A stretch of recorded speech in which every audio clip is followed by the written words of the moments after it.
on her face grew deeper and more beautiful. "You're a funny guy. I'm sure you've come to your senses to make me so angry." This question doesn't need to be answered. Kumara released all of her tailed beasts, the rest of her men, the 8 sects. Those that appeared were Thunder Tiger, Pterodactyl, Sleeping Sheep, Flaming Bird, and Mirror Dog. All 8 are hereby present. That's not possible. There had 8 of them? You guys. It wasn't until this time that Kansas first showed a look of panic, but that was only for a moment. He immediately found his composure and a dismissive smile appeared on his face. I should be commended for growing to such an extent that it surprised me. But even so, it's still our side that's fighting better. Shut up. It's terrible, terrible. That being the case, there's no need to go on and on about it. I'm going to twist off your arms and legs and decorate my room. The negotiations were concluded. Immediately following, an 8-on-5 matchup ensued. The 8 sects were more advantageous in terms of numbers, but the opponents were all elite beasts who had served the previous generation for long years. There is a disparity in the amount of magicules accumulated. The most important thing is the difference in experience. The white apes and others weren't weak, but those dark demonic beasts were stronger enough to flip the disadvantage in numbers. As time passed, the 8 sects began to take the lead. Yet even so, Kumara did not give up. She observed Kansas's appearance and next thing you know, she noticed something. Each one of the magical beasts summoned by Kansas was strong. And the only one who remains rational despite the complete loss of memory. Faced with Kansas's instructions to react quickly, it came down to the 8 sects again. On the flip side, by beating Kansas, who was in charge of the order, Kumara had a chance to win, and there's a killer weapon on this side of Kumara. All it takes is for the 8 sects to return to themselves and become the way they should be. Kumara thought that would beat them in Kansas.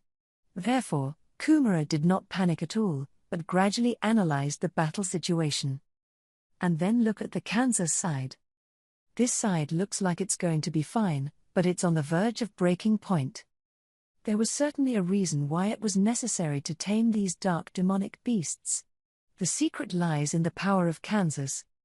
The unique skill of the Marauder, that's what Kansas has. There is little point in this force alone. It's a skill that doesn't have any effect. When Kansas was small, he sensed the power. He got into an argument with someone over something trivial and killed a friend's dog in revenge. After that, he was able to summon the dogs of darkness. Just that alone can more or less make a difference in combat, but the real value of that skill lies elsewhere. One thing was discovered when Kansas joined the army to crush the border guerrillas. That is, after killing the opponent, you can summon a dark avatar that has the same power as the opponent. And there's another thing Kansas has discovered. That is, creatures that can be summoned are limited to being killed by him. In other words, the more people you kill, the stronger you become. Still, there are limits. Through this power, it's not that killing someone can add all the power to oneself, it's that only the maximum can be obtained. Whoever you kill will be able to perfectly reproduce the other person's posture and skills. If you need to perform infiltration missions and so on, it is very convenient to disguise yourself and is a very versatile skill. But there are limits anyway. That is, there is no way to summon a dark incarnation that exceeds Kansas's own capacity. If there was a way to do that, it would mean that one person in Kansas could manipulate an entire army. It's not that omnipotent anymore. Kansas itself has a limit of autobiographical energy. Kumara saw through that accurately. So even though the current situation was bad for her, she didn't panic. I know you've reached your limit, haven't you? Yes, so what? I don't know how you manipulate the dark apes, but no problem. Because just kill you and it's over. This was the battle situation analysis made by Kumara. The men of both sides fought evenly, but the commanders of both camps did not participate in the battle. As long as Kumara stepped in to deal with Kansas at this time, there was no way he could give orders to those dark beasts. In addition, If we only compare Kumara with Kansas, we can see that the amount of magical element is much higher than Kansas. Don't worry. The slave will not let you die too painfully. As soon as these words were said, Kumara immediately disappeared from the scene and came behind Kansas in a flash. Then extended a claw intending to slice Kansas's neck. Kansas also made a counterpart. He admitted that Kumara was right, but he still didn't change his easygoing attitude. So scary. If I had known you would grow to this point, I would have killed you first at that time. Shut up. Ho ho ho, don't be so angry. Consider it a gift, I'll show you something interesting. Kansas laughed when he finished. Indeed, Kansas Marauders only has the power to call out the creatures he killed. There was also a limit to the number of people who could call out, and the strength of Kansas itself could only be strengthened to the same extent as the first strongman who had been defeated earlier. Only, Kansas still has a hand in it. He didn't hesitate and decided to make out at this time. Do you know why I sold you to Clayman? Do you know why I let you go when I knew you'd be a powerful warrior? This was because there were simpler ways for him to have achieved greater power than taming the Kumara and raising her. Kansas made those dark beasts disappear, summoning a huge beast in their place. This was the source of Kansas's power and the reason he didn't need Kumara. That face is, Mother. There appeared a dark demon fox. There are 5 thick tails and 4 thin tails. With a total of 9 tails, she was the mistress of Monster Country. Only the appearance became ominous, completely invisible to the kind face of the living. Ha ha ha ha. That's right. This one is your mother. However, she was manipulated by me, so she was able to use all of this guy's berserk power. It's fantastic. You'd love to see that too, wouldn't you? Her good nature became a big taboo, holding compassion for her enemies. Therefore, even though she possessed the power comparable to the Demon King, she kept a low profile and hid herself, keeping her interactions with this world to a minimum and living peacefully. That's what the previous generation of hostesses looked like today. We'll have to wield real power through the hands of Kansas. You want to fool even the dead, don't you? Wrong, it's called a tribute. I'm just trying to put that power to good use, and she should thank me. The dark beast that Kansas summoned out of the city was so slaughtering at the sight of Kumara that not a hint of emotion surfaced in its eyes. Only glancing towards Kumara, that look was like looking at an enemy. Mother. Kill her. Following the order, the monster began to move. The next moment, the full-force blow released by the integrating dark tail beast swept towards the 8 tribes. Pterodactyl, dog. 2 of them were slower, and this move left them heavily wounded and back in the tail of Kumara. There is such a powerful force. It is obvious to see that the 8 sects have no chance of winning. Ha ha ha. How's that? Isn't that interesting? It's because of this power that I don't need you. But just looking at the number of tails, you seem to be better than your mother. It just doesn't look like you have enough experience, but I'll make it up to you. Oh, well, it was nice to let you off the hook. If even you can get your hands on it this time, then I can get even more power. Kansas is full of joy. He didn't see himself losing at all. Possessing the strongest 9-tailed beast, and being strengthened herself, strong enough to rival her. Possessing such a powerful fighting power, one could not possibly lose to that little fox. Kansas is convinced of this. Even Clayman, Kansas looked down on him. Originally, he had planned to use the power of the beast that was comparable to the Demon King's until the fire was pure, and then come back to clean up Clayman, but he never expected to lose to the new demon Lord Rimuru. So Kansas mentally taunted Clayman, thinking he was no big deal. However, Kumara in front of him was able to summon 8-tailed beasts. Looking at individual strengths and finding them inexperienced, Kansas is not yet invincible, but growing up it's hard to imagine how strong they will become. That's why I said I got lucky. I'm going to kill this one here and stain that body with my power. In that case, Kansas's power would have risen dramatically along with it, right? A newcomer to the district, A demon lord with this power would be able to take care of anything. With that in mind, Kansas began to attack Kumara. Originally, Kumara was still standing dumbfounded, at which point her head shook and her mouth muttered something. If you lose your cool, you lose. I haven't forgotten what Hinata-sama taught me. Next, she began to look at the slowly approaching men and magical beasts. Come back, everyone. Reacting to this, those tail beasts all turned into light and were sucked into the tails of the nine-tailed Kumara. Next, her 9 tails also began to radiate dazzlingly. The man and the beast were close at hand. However, Kumara did not panic. The tail beasts were inexperienced, she admitted. Only, she herself was not like that. She had an excellent master and a partner to cut her teeth with, stay in a great environment and hone her to be even stronger. Claws and sharp swords closed in, and Kumara gently grabbed both with her right and left hands. Dash. What, you guys? I don't think you've heard my name yet. My name is the Nine-Tailed. What, there's a name? I am the Nine-Tailed Kumara. Claws were shattered and short knives were snapped. Kansas hurriedly pulled away, and Kumara showed him an overwhelming smile. You don't have to remember. It was intended that you would savor the miserable death slowly, but that would have been too much of a burden for us. So, before the words could even be said, the dark beast had already been torn apart. By the hand of Kumara, the previous generation of the nine-tailed beast was dismantled in pieces by her. How could? The incident was so shocking that it caused Kansas to let out a cry of forgetfulness. It was the strongest pawn in his hand, and now it was disappearing before his eyes. Kansas Marauder's skill differed from the summoning only in that they formed the dark incarnation on an entity basis. Thus the vanished individual can no longer be called out. At this moment, Kumara had reclaimed the mother who had been taken from her.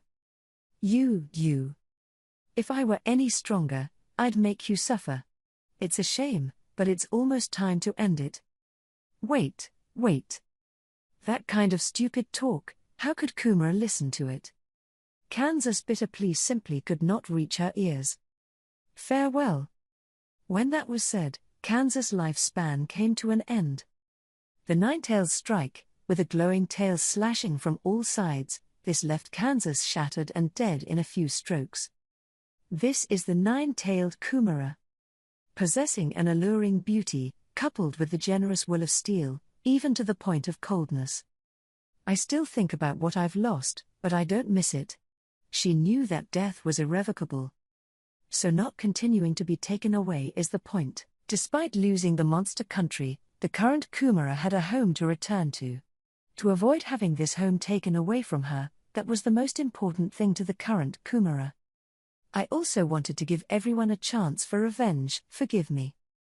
In this way, Kumara successfully took revenge. Her mother could not survive, but she had found her dignity. This incident made Kumara's heart content as she smiled from the bottom of her heart. One man meditated quietly. He had a darkened exoskeleton with gold stripes on them. Like a shining ruby, a horn protruding from the center of the forehead looked like a sword. There were dark red compound eyes below the horns, and these eyes were not closed. They will absorb the information around him and process it continuously in the brain. As for the exoskeleton, it was modified on a whim by his lord, Raimoru. The cells of Raimoru and magic steel replenish the lost parts. Nowadays it is very much in tune with one another and becomes part of one's own body. Its strength surpasses that of diamond, while at the same time being as flexible as a living creature should be. It can even be called the living body magic steel, with unparalleled performance. It was the natural armor equivalent of the legendary level. However, it's definitely not the exoskeleton alone that makes him so strong. This strong nature stems from the instinct to thirst for battle and never tire of it. To this day, a new prey came before him. Everything is as it should be. He was the strongest man in the maze. He is the strongest guardian, the bug Emperor Zijin. And then, Zijin thought to himself. The will of those people has been confirmed and they are qualified to fight with him. That's why he called the other guy over. To make them come to this dark space. The people who were able to reach this floor were lucky. The pride of being a strong man, of being able to satisfy the dignity of being a human being, to die in such circumstances. After walking down the steps leading to the 80th floor of the maze, there is a hut where you can rest. To show that there are no traps inside, the house has no doors and is open to the public. A luxurious door could be seen from the depths of this room. Behind the door is this level's floor guardian room. After walking through the dark vortex, it was this room that Minute arrived in. The room is slightly lit, with fruit and drinks on the table, practical necessities, and even comfortable chairs to sit on. Several people have been first to this place. Minute's eyes widened slightly, trying to recall if these men had met themselves. The men who had seized such a Minute and were sitting in the chairs talking stood up. Major General Minute, are you all right? I'm a member of the 26th Mechatronics Regiment. Greetings. This maze wasn't that easy to mingle with, allowing the district's soldiers and subordinate generals to survive. I know that very well. Raising a hand, Minute stopped the other from introducing himself. If it is a person whose identity is above that of a superior general, all the names and units of configuration he can remember. Yet Minute was unimpressed by these people in front of him. This represents only one meaning. It means that even those of A level or above will have to work hard to survive this maze. At least take a look at the worm-type demon Minute had knocked out just now, even if it was useless to get a big ticket to deal with her. Some superheroes have broken through the power mark, but only a small number of them are capable of dealing with such opponents. A strong man like that couldn't be willing to serve as a subordinate sergeant, so Minute could speculate on the true identity of the group before him. Yes. It is indeed as you said. I am the 17th ranked man in the order of the Imperial Emperor's Near Guard. The name is Krishna. I'm the 35th, Bazan. I'm the 94th ranked, Rhea. You're really all knights of the Emperor's Guard, aren't you? The reason for infiltrating our army is to monitor this battle. Exactly. Even if you answer honestly like that, it's still a bit of a problem, but not this time. Let's leave that alone for now and talk about what to do next. We just happen to be discussing whether we should do the same. As if taken for granted by his own expectations, Minute continued to let the conversation go on. Although the fact that he was being watched made him feel bad, what mattered now was how he survived this showdown. What is needed now is not class and position, but strength. So Minute has no desire at all to delve deeper into their position on Krishna and believes that something meaningful should be said first. So, what happened to everyone else? Back to your word. The floor we were teleported from is mentioned in the report. There is a necromancer over there. On behalf of the three of them, Krishna gives the answer. Minute urged him on by sight. We have only 96 men short of a commander to face off against the evil king of necromancers. After the battle everyone else was. It's incredible. We have gathered together 1,000 warriors who can act on their own judgment even when no one gives orders. It's not as good as you guys, but they're all elite members of our army. The purpose of this battle plan was to rescue the Imperial soldiers. It has been envisioned for various scenarios, and even the smallest of the end of the line has A-grade strength. It was unbelievable that all those soldiers had been killed, so Minute intensified his tone of questioning. That guy is a terrible monster. And the necromancer who guards the king is also a top swordsman. Except for the three of us, everyone else was killed on that floor. If there is criticism that we should have shown up earlier, there is nothing to be said for that. Just facing the necromantic dragon and the necromantic sword saint, plus the immortal king, it would be a miracle that even we survived. Krishna talked to Minute halfway through, and Bazan interjected. He spoke with a tone of anger, on the one hand, and as if chagrined at their misuse. Anyone could tell he meant what he said. It's rude to speak to the Major General, Bazan. But Rhea-san. No, it's okay. This maze is dangerous. We should not talk about identity here, but rather work together to kill a way out of this. Minute put those words out, offering to work with each other. Since the opponent was the order of the Emperor's near guard, then the strength was impeccable. Now is not the time to be on this tit-for-tat. With your words, it's like a shot in the arm for us. Krishna was also well aware of Major General Minute of the Mecha Legion. Rationally speaking, even if he was that strong and joined the Imperial Emperor's order of near-guard knights, it was not surprising that he refused to cooperate. Krishna waited for the three and Minute nodded silently at each other. As for what's planned after leaving this maze, just think about it then. It was at this moment that the four men reached a consensus. By the way, what did Lord Minute go through before he got here? I took on a whole swarm of legionnaires. Legion B. It was a representation of a dangerous monster. Because it's too dangerous to dispose of quickly once discovered, people generally don't know much about it. Once seen, they are almost always killed on the spot, so the general public is less aware of such magical things. You were alone in the face of such a dangerous monster. Since entering this labyrinth, you have met no one else but yourselves. In my case, I was summoned by a voice after beating down the Legion Bs and the Wraith Queen who was suspected of ruling them. I've come to this place in a flash. I see. After hearing Minute give a straightforward answer like this, Krishna was impressed. Once the Queen Bee turned into a monster, the strength could be said to be beyond imagination, and the strength was afraid to be comparable to that of a low-ranking demon lord. The fact that you can put that kind of opponent with her men to pack up together, do not know how powerful the body of Minute harbors, think of this side will feel that this person is worth looking up to. Because of the constant tension, Krishna hadn't noticed that Minute was covered in injuries until just now. There was also a large hole in the chest, reminiscent of what a fierce battle had been previously experienced. And how are you? When Rhea finished asking, Minute smiled and said, "That's a long time coming. I've got the medicine ready to go. A little rest and some strength will be restored. Forget about that for now. Which route did you take to get to this room?" The man who holds the reins is Minute.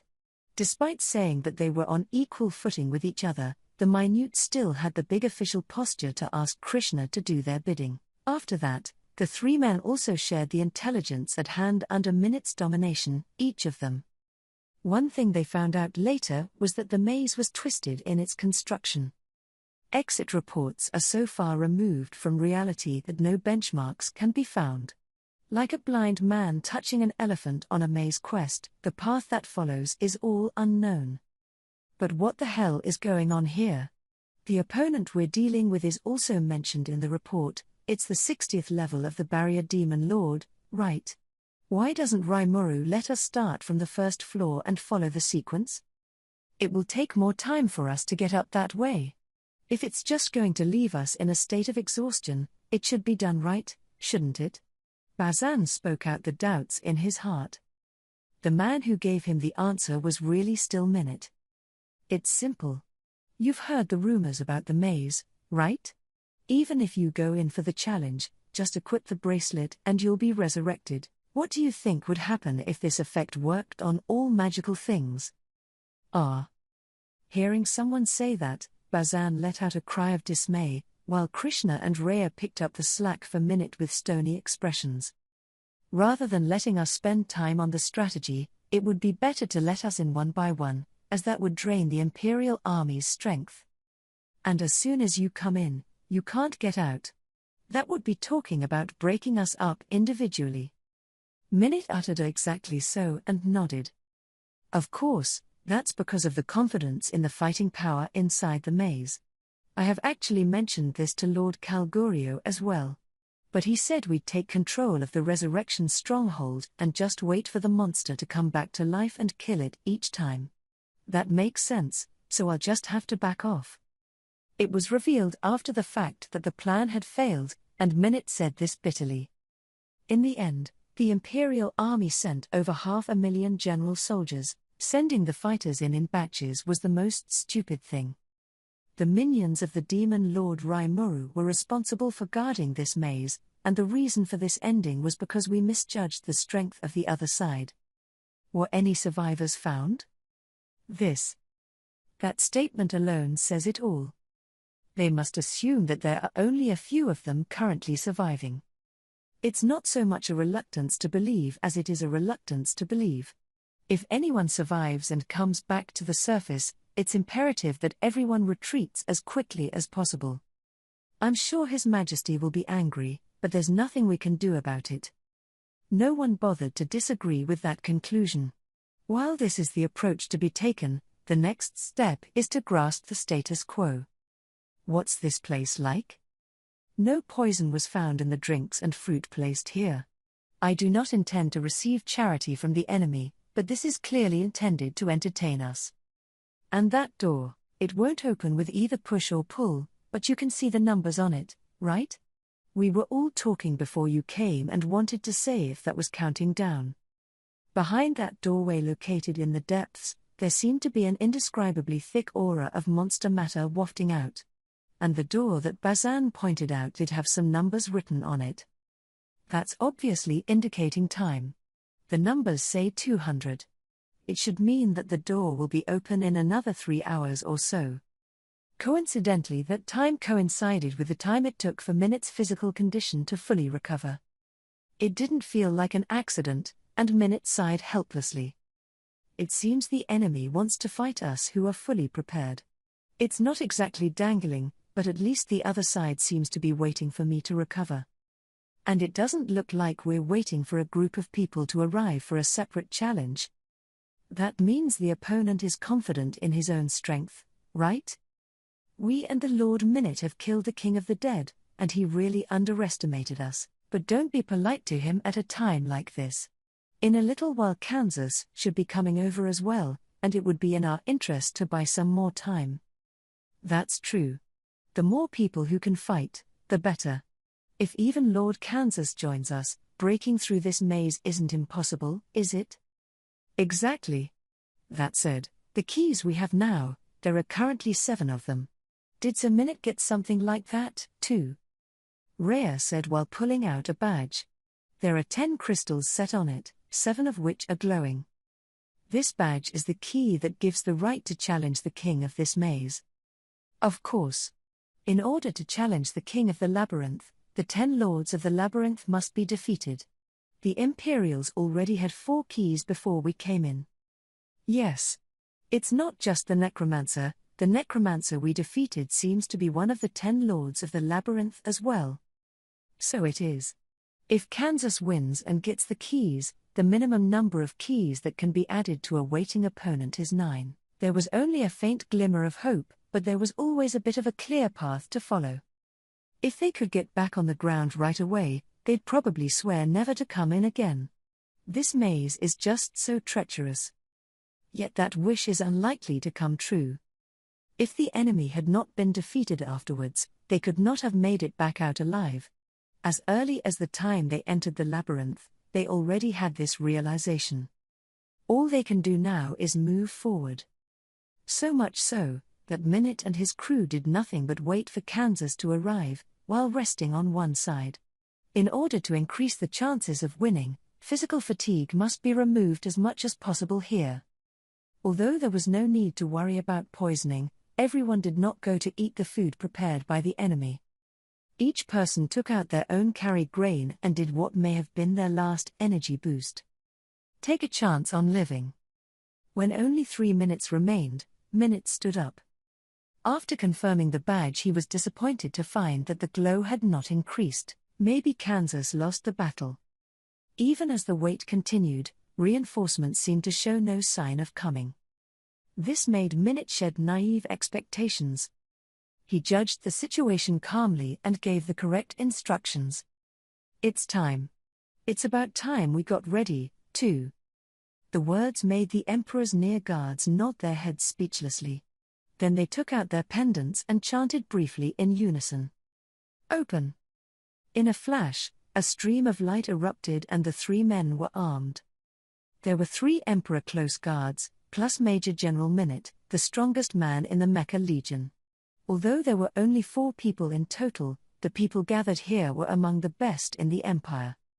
With a team like this in place, breaking through the maze is no dream either. Yes, everyone is so convinced.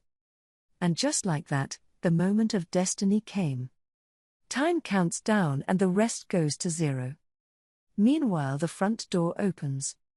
Everyone is ready to wake up. They didn't hesitate to walk through the door and throw themselves into that matchup that bet on their chances of survival. There was darkness in front of the door. It's a completely dark space where not even light can shine through. Rhea hurried to light up with the elemental magic of light wide-range lighting. The sight that appeared there took the crowd's breath away. The place was a vast wilderness, with the bodies of imperial generals and soldiers piled as high as mountains. At the highest point there was a magical creature that was meditating. That's Zijin.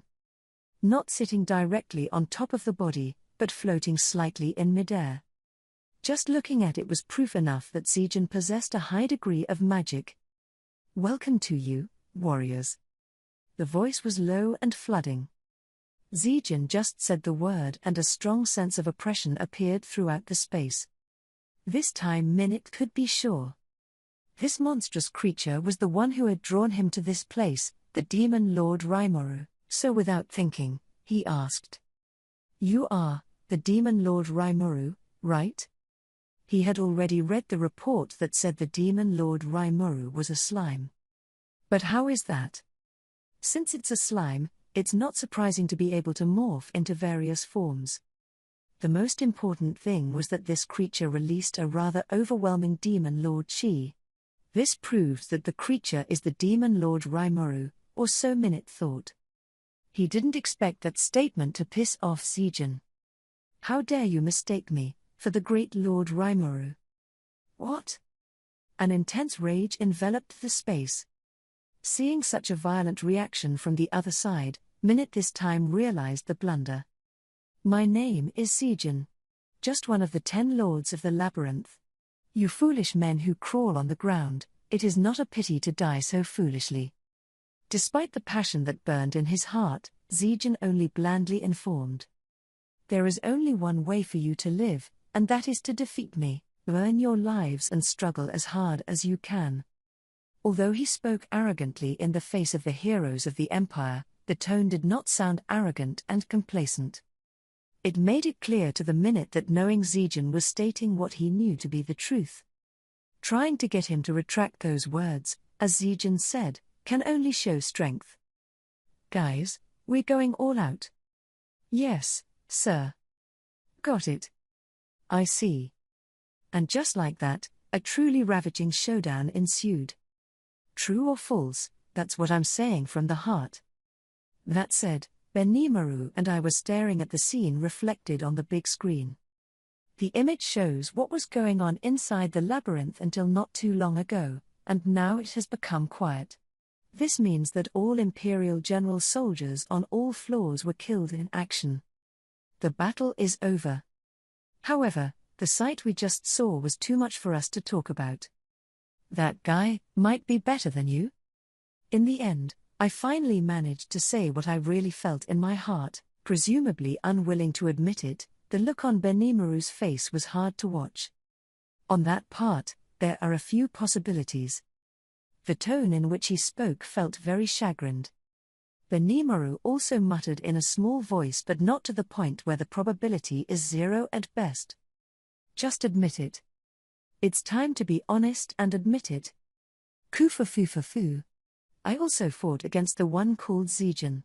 In addition to having intimidating combat credentials, he is also a worm-type demon beast, a demon nemesis, able to directly nullify even half of a man's magic. Truly an apprentice of Lord Veldora, a careless one could have defeated even me. Just not admitting defeat is not a loss. Losing doesn't count. Just like that, although Diablo said it with a smile, it didn't seem funny to me at all.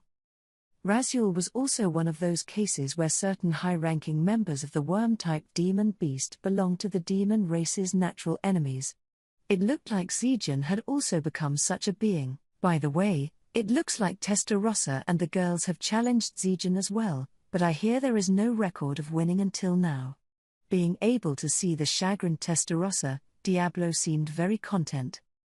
But just the mere fact that it was a tie with Zijin, those three girls could be said to be exceptional. Having seen the combat situation just now, I sincerely think so. Then let's try to review the battle just now. The battle within the labyrinth ended, by and large, as predicted. Being able to successfully convince a few enemies was a highlight, and Kumara's victory was also worth applauding. While the Adalman group and Apito's side had regrets, it can only be described as encountering a tricky opponent. That said, there's a guy who rounds up all these masters and even gives them time to nourish themselves. That's all Zijin did. Through Operation Space, Zijin forcefully called over the masters he recognized. His five senses were really scary. He must have been watching every battle while meditating and paying attention back and forth inside the maze. They didn't intervene until the winner was decided, only bringing in the strong ones who had survived. That guy is really messing around. If losing in such a case was simply idiotic, I'm sure the other 10 lords of the labyrinth wouldn't remain silent. Yet everyone else was fine with it. On the one hand, because the people who lost the matchup had no business complaining, but more importantly, everyone acknowledged that Zijin was strong. It shouldn't be a problem to leave it to Zijin. There's even news that Veldora has decided on the guarantee.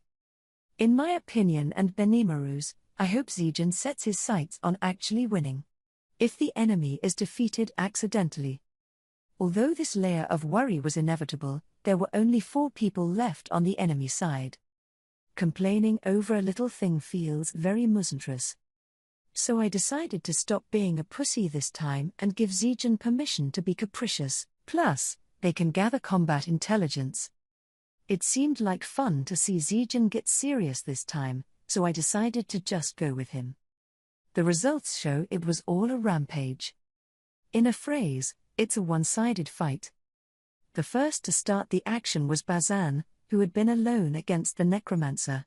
In his first move, he used his full strength to kill Zijin with a sword strike that could shatter even the earth. Zijin diffuses the left hand by using it in a way that doesn't hinder his opponent's movement. As the crossbelly of the sword was pushed away slightly, Bazan lost his center of gravity so that he was unable to deliver a continuous attack. Zijin didn't let the break go, and managed to burrow into each other's arms like that.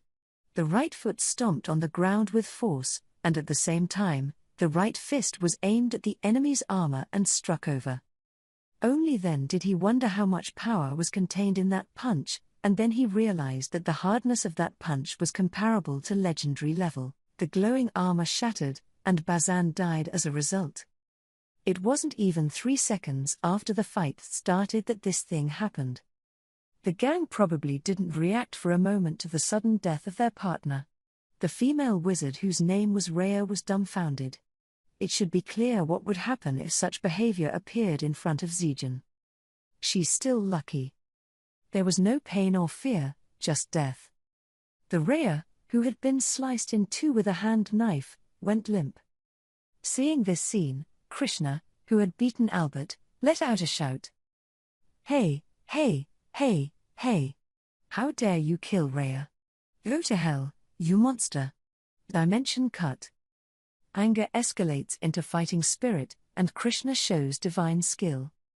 The so-called demon-extinguishing subdimension chop can cut through all defenses and even cut through the subdimension. If I didn't have a space manipulation skill like space domination, it would be impossible to fight against it. It wasn't too much to say that it was a must-kill technique. This strike was even comparable to the Holy Sword technique, but it didn't work on Zijin. Ridiculous. After saying that, Zijin began to twist around. Hey, isn't that one of the absolute defense moves of Covenant King Uriel, the space-twisting defense field? Let me use it, the absolute defense that is admittedly going to be broken, and Zijin uses it perfectly. Facing a stunned Krishna, Zijin said to him, Lord Raimuru granted me this skill, no matter what kind of attack it is, it won't work. I don't remember teaching him. Master Raphael, the king of wisdom, it turns out you did the right thing. Speaking of Zijin's spatial dominance, that's beyond the scope of unique skills. It's nothing compared to what I use. No wonder it's only about fighting, he can fight Veldora to the point where he's evenly matched. It's no wonder Krishna's attack was blocked. Now that I've seen it, Krishna and the others, they don't stand a chance, but... Listen to me, Krishna. The man, who seemed to take dressing very seriously, was remembered by the name Minute. Minute called out to Krishna. This guy's not simple. Do your best to give him the death blow while I blunt his movements. It looks like they haven't given up trying to win. They may be the enemy, but I want to compliment them like that. Minute is going to let Zijin bask in his power. That force I have also analyzed. The Battle of Apito's defeat was not in vain. It's a unique technique called suppressor to manipulate gravity. Through this force, Minute let the surrounding gravitational pull focus on Zijin's side, intending to hold him in check. It's a pity. It didn't work on Zijin. By distorting the space around him, he was also able to manipulate the flow of gravity and diffuse it. It turns out there's another use for it, and that surprised me. That said, how did Zijin get so strong? The doubt in my mind began to swell. Is that Master Raphael, the King of Wisdom, has a way of guiding Zijin? Answer. Perhaps you have forgotten that the Master gave his flesh to him. Under the influence, the soul corridors have been interconnected. I remembered. Having previously rescued the dying Zijin, I did mend his wounds with a part of my flesh. But to put that into perspective, Apito had the same conditions, didn't she? Answer. It is because of the difference in talent. The physical performance of the individual named. Zijin is extraordinary and has imposed the maximum degree of hyper-optimization. The result allowed him to acquire abilities similar to those of his master. Apito was good enough, but it didn't seem to be enough for Master Raphael, the King of Wisdom.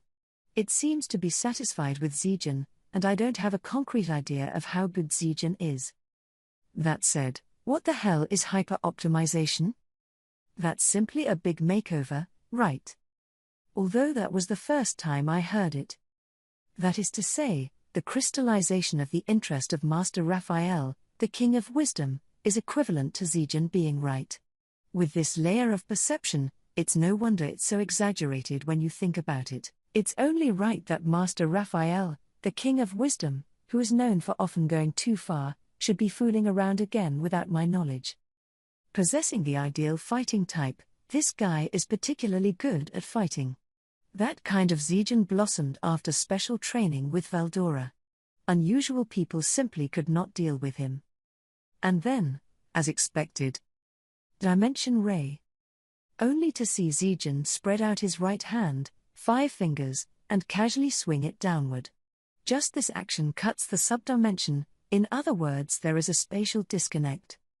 There is nothing that can be done to combat this phenomenon without space manipulation skills. Although the 2 men from the Imperial Army had reacted early, there was no point in just taking a one-sided beating. Krishna intended to use the monster extermination subdivision chop to counteract it, but couldn't defeat his opponent and was cut in half. The power gap is clear at a glance. As for Minute's side, he was going to release interference waves around himself, knocking the spatial break off balance, but it was a pointless struggle. In the face of spatial distortions, almost all physical phenomena are impossible to counteract. The expression of surprise on his face was indescribable. The first defeat of a man who has never lost a battle to anyone, that look is what it looks like. Maybe it's not too late to admit defeat and Minute is out of the way. And just like that, the fight began before even a minute had passed and the challenger was dead. Presumably that was it, Zijin had been strong to the point of being a mess. Although Kumara being so strong as to be abnormal also surprised me, Zijin's strength was not something she could match. It even made me think he might be better than me. No way. This isn't working. It's already beyond the limits of biology. He's the Superman of beasts, which is even better than Hinata getting serious.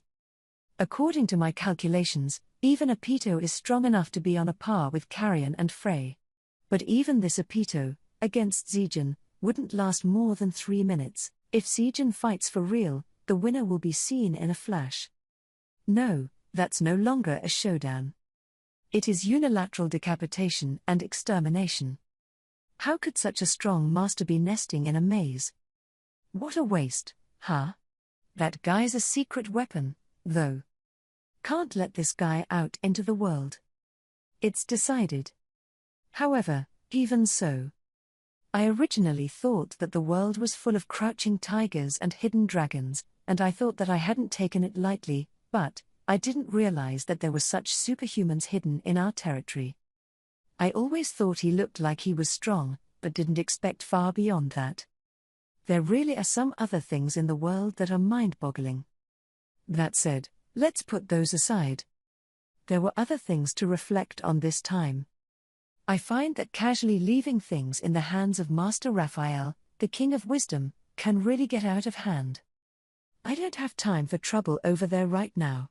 To see if it was doing any other good, it seemed necessary to get Master Raphael, the King of Wisdom, to have a good chat about this matter later on. Thinking on the one hand, the battle inside the maze ended without incident, giving me a temporary sigh of relief.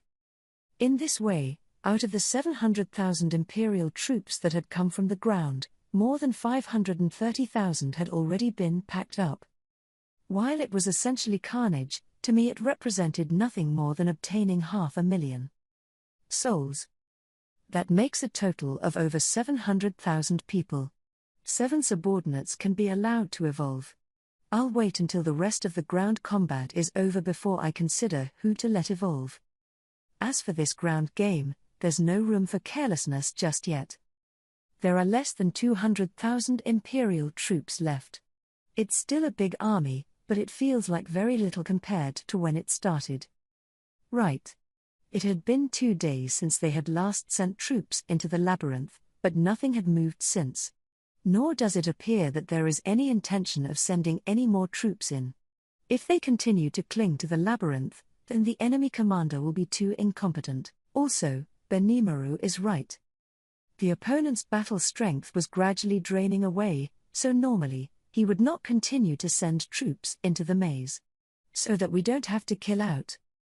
Now that the soldiers who had surpassed the A level were gone, the enemy's fighting power had plummeted. Despite the large numbers, we should still be able to cope. Thinking so, or feeling worried. So what's next? Not only is it better than the number of soldiers, but it's also the other side that has the upper hand, right? If the Second Legion is sent directly there, there will be casualties no matter what, right? Can we just nest in our territory and wait for the other side to run out of food? That way our side can win unscathed. Inside the labyrinth there was an accumulation of some grain, and we relied on those to fight for a year. There was also a certain amount of cultivation going on, and if anything went wrong, it was up to Ramirez to ask her to increase the amount of farmland. If it is prudent, we should implement this operational plan. The enemy's supply line is down. In fact, on a strategic level it was us who won. It's gotten to this point, and all that's left to do is follow up. Humph. As said earlier, we're not going to let those invaders go back alive, are we? It's true that Benimaru is very reliable. Benimaru was only halfway through his explanation when Shion interjected. After hearing her words, Benimaru revealed a dark smile. It seemed as if she had been right. The Empire cannot be allowed to have that kind of boring ambition again. In order for that to happen, we must kill all the invaders. Benimaru also spoke the same words as Master Raphael, the King of Wisdom. If you want to destroy half of the Imperial army, Benimaru can't be satisfied, but you still have to follow the original plan to kill all the enemies in one piece. This man really has no mercy on his enemies. Things have come to this, and I'm not going to object. I'm ready to come to my senses. Even if I will be resented, I will only be hated by the subjects of the Empire. It's just that, at any rate, I want to avoid even the West cursing at us. Answer. There's a proposal I'd like to try to see. Oh?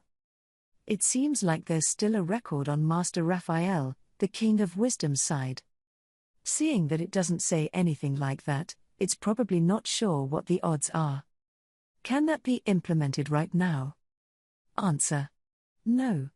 It takes preparation and some time, and hopefully can wait until the war is over. I see. That being said, there's no way to start some weird experiment while you're at war. Although I don't know what it's going to do, the person responsible for implementing it is me. I'll talk to Master Raphael, the King of Wisdom, about this later. I pulled my attention back to the Benimaru. He's going to burn down the whole enemy, which I accept. Then there's the very important request, which is really just to hope that there are no victims on our side. We can't die on our side. Is there any way to do that? As long as we, the leaders, are out there, no one will die. Still as confident as ever. Hearing these words from Benimaru, not only Diablo and Shion, but even Geld, who was a gentleman, nodded along with them. So what exactly should we do? As soon as my question was thrown out, Benimaru began to illustrate. The guards at Lord Raimuru's side must not move. Everyone listened and nodded. Looks like everyone agrees on that. As for the intruders into the labyrinth, they killed all but Michelle and Raymond, right? Then there's no need to be so vigilant. As for the two people mentioned now, they are still taken as captives. It didn't look like they would betray, so there were no restrictions on their movements. Just to be on the safe side, we'll let them stay on the 60th floor first, then ask Ghidorah to keep an eye on them over there.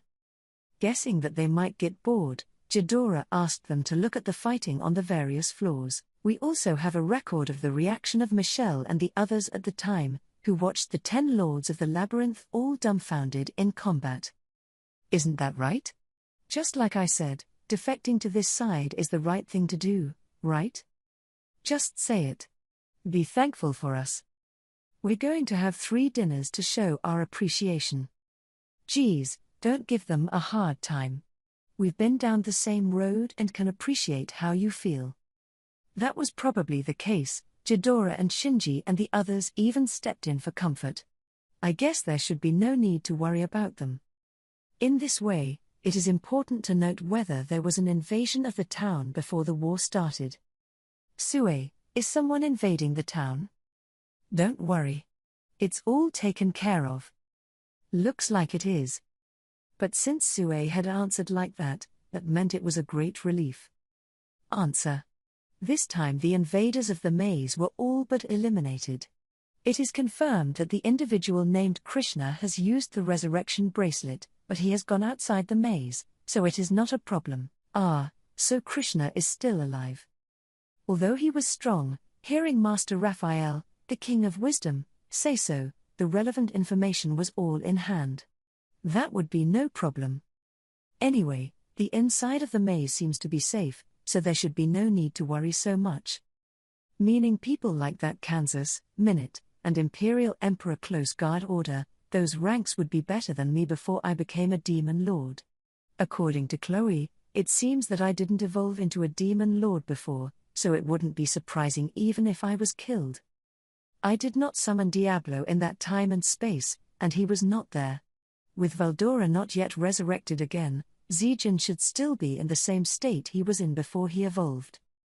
Even in terms of combat power, it should be too weak to be compared to the present. If the Empire attacked under such circumstances, it would not be surprising even if we had no way to defeat them and I lost my life. Impossible. No, I think it's possible. I know that the King of Wisdom, Master Raphael, hates to lose to others, but it's too much to lose to say that. After all, it was still the great sage at that time. Can't tell. It's been a long time since I've talked about winning. It's pointless to argue for a win-lose for something like this. Indeed, perhaps Lord Raimuru is right. Benimaru agreed, looking unlikely to accept it. That said, Shion just won't admit anything she says. No. How can you lose a battle? No, No, no, let's just say it's possible. As much as it's tempting to say that history will prove everything, we're now headed for a different history. Facing a person of Xion's type, it would be difficult to explain to her if the truth wasn't really in front of her. I gave up explaining to Xion and decided to continue discussing things. Anyway, there's no point in talking about that now. The point is that there are masters on the Empire side too, there may be other masters left, and we should never take them lightly. People say I can't have fewer escorts, and this sentiment makes me happy, but I don't want you to get hurt because of it. The labyrinth should be safe, so it's best to take a breath and get to know it. I thought about it so much that I said those words, but they seemed to contain an incomparable amount of power. Geez, since Lord Rimuru has said that, I'll strike too, and make this war over in the blink of an eye. Diablo, I won't let you run away. This is a great opportunity to introduce my secret troop to Lord Rimuru, and I'm definitely not giving this opportunity away. My lord, please wait. Wouldn't it be too much for you to give Testarossa and Ultima a chance to be active and me the only one who doesn't? Trouble has ordered me to attack this time too. Diablo, Xion, and Carrera, who opened the door and rushed in, began to clamor and scramble to strike. You guys. This time, Benimaru also had silly eyes, even Geld began to laugh darkly. I know. I will stay here and leave the final showdown to you. As a result, in the end, even Benimaru gave Diablo permission for them to fight. In this way, the question becomes what kind of combat plan is to be implemented. To confirm strength. The main force is my Red Legion of 30,000, plus Geld's Yellow Legion and Orange Legion, who deployed an elite 17,000. From a qualitative point of view, they should also be able to compete with the remaining Imperial soldiers. We should be able to take tactical action according to the circumstances, and if we confine the battlefield to certain areas, we will have the upper hand most of the time. By the way, Xion, what is the approximate number of your secret troops? The current battle strength is 47,000. On average, it's equivalent to a B+ rating, which is more than enough combat power. However, the Imperial army is nearly 4 times larger than ours, and even if it is used to our advantage, it may still be defeated. 10,000 in all, by the way, only those who can survive my special training are left inside, so they can be considered as having a minimum of B+. The Pro Guard of Xion, commonly known as the Xion Fan Club. Unlike the Yomageri, the captains of this mysterious force are all Dagral's sons, and it seems to be even bigger than expected. Are there really that many? Didn't think they'd add so much without paying attention, which surprised me so much. I know Gobso was in attendance, and there were all sorts of other people joining in as well. Yes. In order to make them worthy enough to serve as Lord Rimuru's Pro Guard, I have secretly exercised them. Well, let's say it's not mine, it's yours. Never mind. It's times like these that reliable partners should be happy. But it's still overwhelmingly negative in terms of numbers. So I want to expect the leaders to perform. First, use a big move to throw your opponent into chaos, then take advantage of this time to kill them, and of course the enemy is not silent and dry-eyed. Let's assume they're going to get in the way, so somebody's going to have to take the lead, it's just. Originally, this task was expected to be given to Benimaru. At times like this, the Black Flame Prison is the most suitable one to use a large-scale burn attack. Only it's a pity that Benimaru is staying here as my bodyguard. So who should go? My lord, isn't it my turn to play? Well, that's right. It felt like she was well suited for the task. I peeked at Benimaru and ended up eye to eye with him. He nodded faintly and let me decide to assign the mission to Carrera. Oh, let me this time. Leave it to Carrera. You're going to use super glam magic to destroy the Imperial army. Leave it to your men. Looking forward to it, my lord.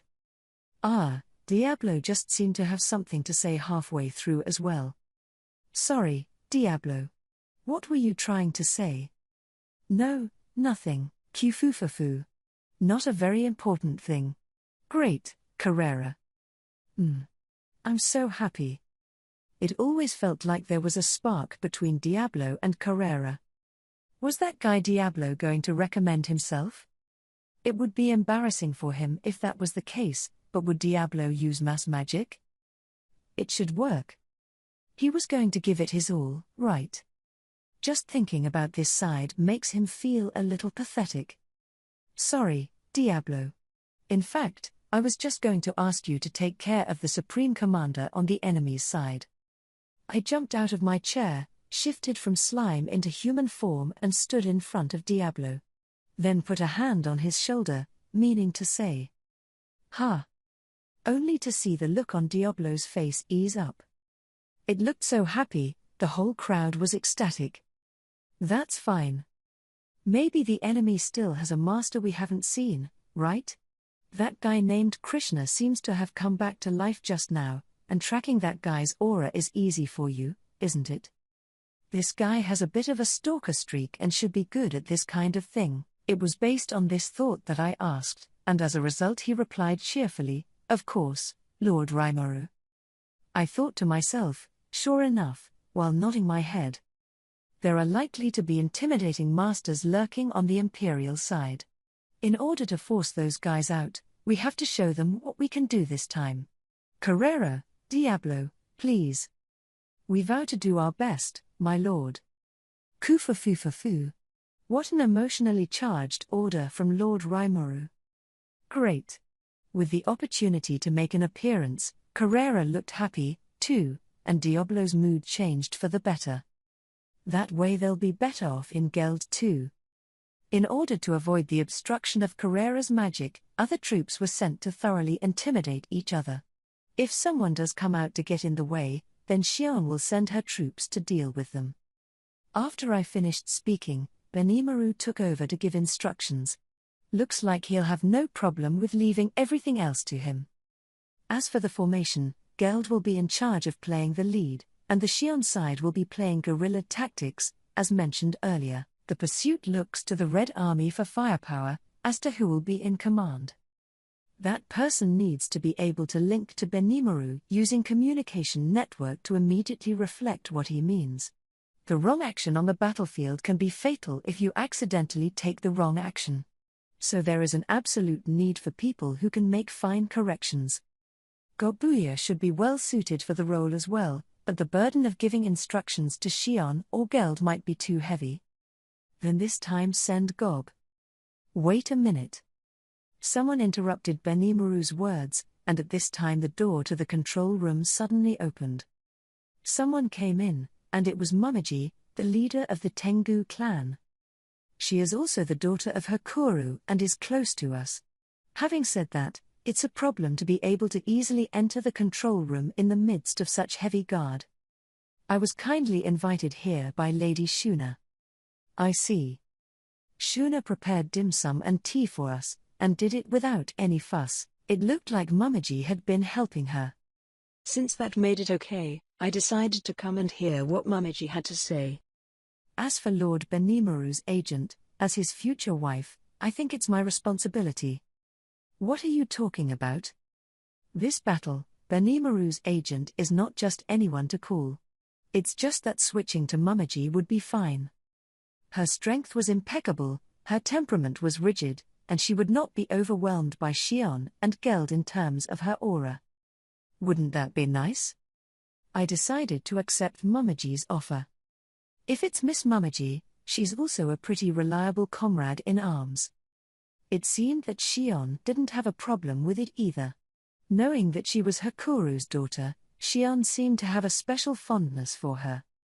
I'm with you. The Red Legion is a collection of powerful demons. Instead of just relying on the Red Flame clan for control, we should have the Tengu clan come along and help manage it. Even Geld said so, and the other subordinates were okay with it. No one seems to object, so let your wife take care of it, shall we, Benimaru? No, but Benimaru wants to object? It's not certain, it's possible that one doesn't want to send one's wife to war. I see, you're worried about your wife. That's one of the reasons. Huh? No. Benimaru didn't fight himself as soon as he was in a panic to deny it. Watching Benimaru like this, someone made up an unexpected slash from the side. Brother. With a pound, the door opened, only to see Shuna-chan standing up in large letters and shouting at Benimaru. Lady Mamaji has been preparing my brother's meal for the past few days. I hope to make my brother eat good food and asked me to teach her how to cook.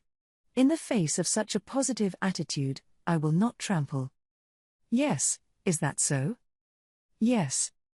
At this point, Mamaji nodded.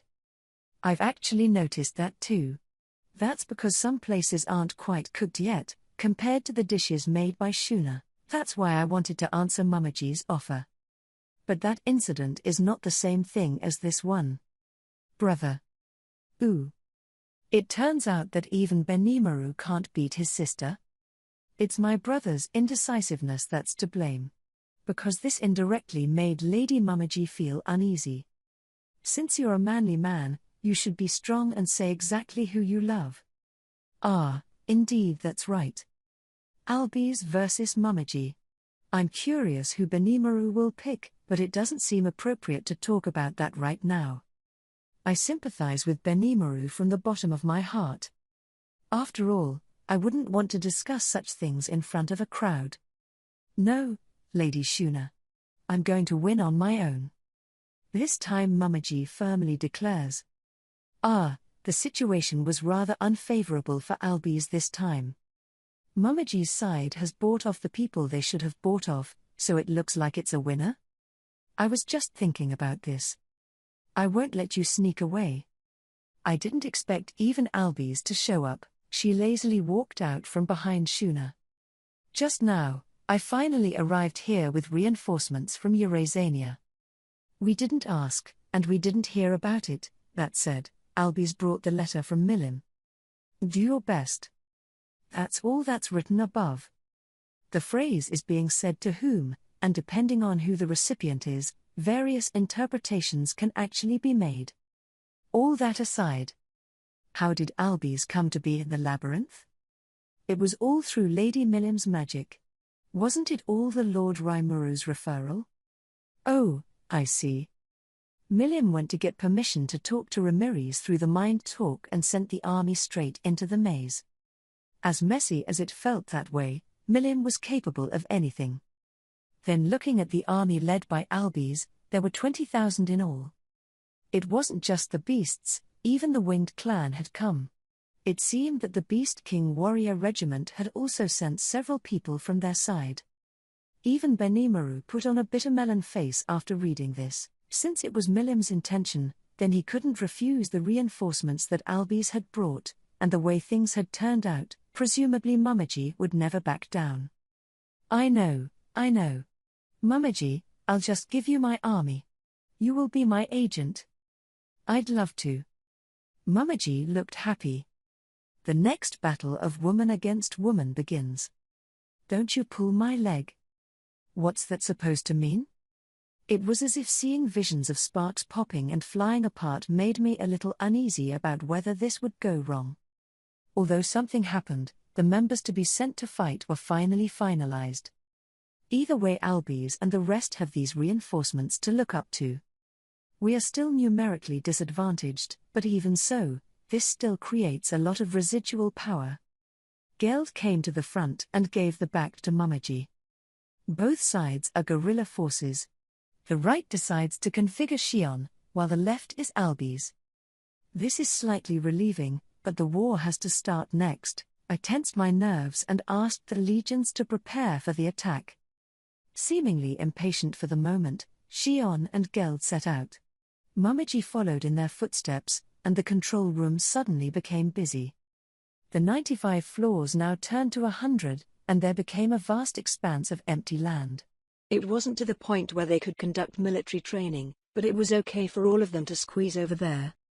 Thinking about this side, I told Geld's 2nd Legion and Benimaru's 4th Legion members to stay near the 100th floor. It took about an hour to get all hands on deck, and I decided to go over there for a morale boost. Either way, it would require the use of teleportation magic to transport the legions to the ground, and that kind of spell was the only one I would use. Lord Rimuru, may I have a moment? I was about to move over when this time the Sue came to speak in my ear. What is it? That's right. Just now Moss contacted me to say that he had found a fight on the Blumen side. The investigation revealed that Miss Thraney was engaged in a battle with someone. Huh? So, about 10 days ago, Miss Thraney had not been seen. She said she was going to say hello to the suspicious person and turned out not to be back. Have you been fighting the other side ever since? Sue, I'm sorry. Can you go over there and help her? When I asked him so, Sue hesitated for an instant. Presumably he was worried about my reduced escort, but everyone was overly worried. I don't think people need to be so neurotic. With Benimaru staying here, if anything, I can still call a Labyrinth Lord over. Instead, he should be more worried about Miss Thraney than I am. After exchanging a glance with Benimaru, Sue nodded. It looked like he thought it would be okay with Benimaru on this side. I didn't expect them to be so worried about me. I was in such a complicated mood. I felt both happy and annoyed. But indeed, to the sound of Chloe's words, it seemed that I had been killed, but now that I've evolved into a demon lord, well, that sounds like a flag. If something happens, Master Raphael, the King of Wisdom, will inform me, and there is no point in being upset there. As you command. Then I will leave at once. Please. As soon as my words were finished, the Sue disappeared. As usual, it's the perfect instantaneous movement method. If Miss Thraney had been fighting, it would mean that the other side's strength was not too far off. In this way, with the addition of the Sue, they should win. I'm a little worried, not sure what the opponent is, but we can't take it lightly. To get this war over with first. 1 hour later. The empty space on the 100th floor was crowded by a large group of monsters. As soon as I showed my face, all of them stood up straight and the scene was silent and neat to the point of being a little scary. Looks like morale is high and very motivated. This, guys. We will use this battle to drive out the Imperial Army. The goal is complete victory. All must come back alive, and not one less. Now go. Let me say this kind of thing a little bit. I'm really not good at speeches. Master Raphael, the King of Wisdom, has said that it is possible to have it written in its original form to read for me, but at times like this I have to pretend I didn't hear it. I could only try to express it in my own way, not expecting the monsters to be receptive. Based on the follow-up reactions, it seems that not only the minions that were there before, but even the newly arrived wizards are giving positive reviews. Whoa, whoa, whoa, whoa, whoa. His Majesty Rimuru's speech was wonderful. So I can go to death and there are no regrets. You idiot. You'll be killed if you go to your death. Vaguely it seems that more and more people are saying this. I know nothing of those that send silent armies to the ground with teleportation magic. The scene became very lonely all at once. Even Shion and Diablo struck out together, and the only people left on the scene were me and Benimaru. They're gonna win, right? Yes, it should be fine. It looked like the Imperial Army's general soldiers were unmoved, but those heads seemed to be panicking. It was supposed to be the one called Krishna who reported to them on the inside of the maze. Had it been known that the survivors were the only ones left, I would have retreated instead. But until then, I'm not going to let the situation get to that point. Benimaru replied with an unruly smile. That's saying something.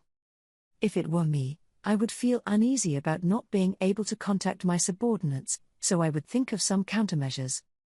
I honestly didn't think the enemy would completely and utterly fall for our plan. You can't be too greedy in anything you do.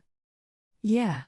War and plunder are usually tied together, but at least our military strictly forbids such behavior. Very good.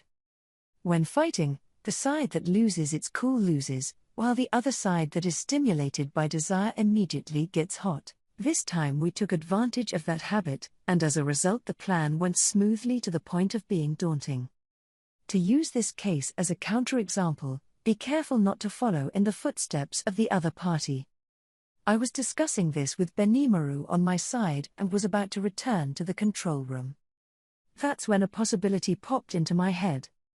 If it were now, would it be just you and me? Right.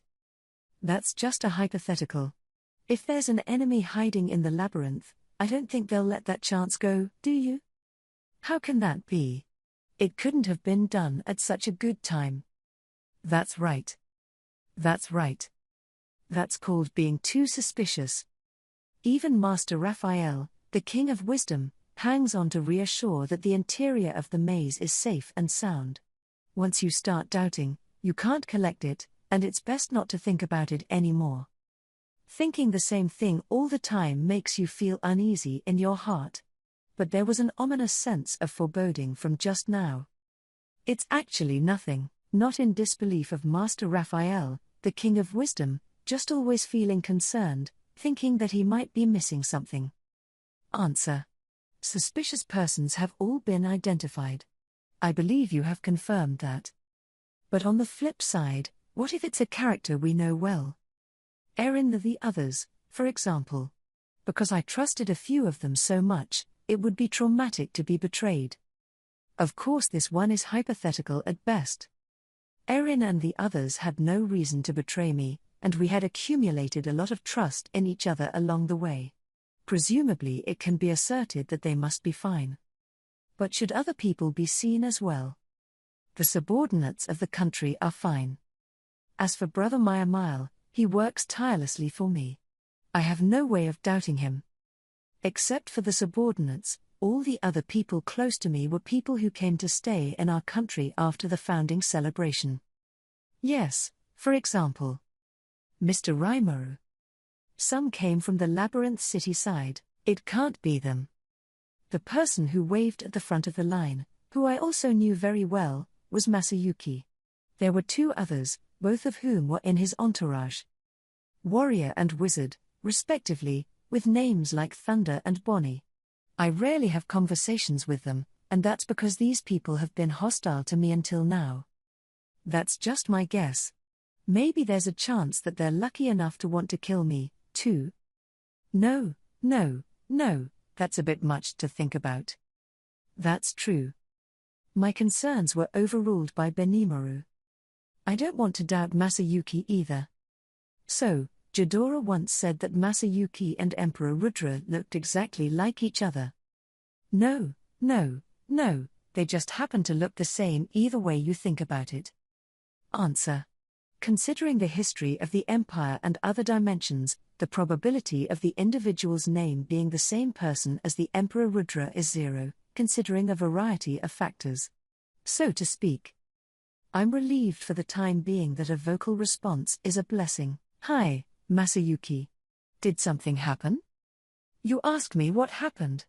You're giving me a headache by arranging for me to be a military commander without my permission. They even said they wanted the vampire clan to join them temporarily. Didn't you guys just panic and do something? As a result, people on our side started making a lot of noise and talking about what was going on with everyone. Because more and more people are volunteering, it's a lot of work just to straighten these people out. The Legion was out in force again in this situation, so it was fortunate that there were some bloodthirsty people on their side who were dumbfounded. His expression looked dejected, not at all like he was acting. If it were fortunate and suspicious, Master Raphael, the King of Wisdom, would have warned me. That means excluding Masayuki. Most people stay in their original towns, right? Yes, that's right. The town was originally above ground and has been moved to 100 levels below ground for shelter. People were still able to see the sun and the stars as originally, so unexpectedly they didn't find anything wrong with the situation. The war has long been fought, but it seems that some still believe that the two sides are still a long way apart from the ongoing standoff. We asked 20,000 legionnaires to maintain law and order in the town, and because of this, there was no chaos. Just speaking of Masayuki himself, he seems to have gone through a busy day. The problem lies with the researchers who live in the labyrinth city. Normally they were all supposed to just deal with paperwork, but most of the people Ruminers sent were very powerful, the equivalent of catastrophe. These people seem to be called overkillers, but they have too much time.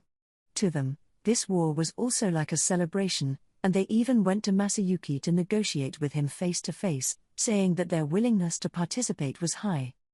The two men, Barkus and Masayuki, who were currently dispatched from the Paladin's side, were trying to find a way to pacify their partner, Maiden Jew. It's going to be difficult to clean up after this, so Masayuki came to me and asked me to think of something. It is possible that they are inciting Masayuki and want to cause a stir. And then come at me again, but in that case, it would have been much earlier to act. So this possibility should also be zero. I sighed, feeling that I had really overthought it. This is amazing. Right? Do something about it. Don't worry.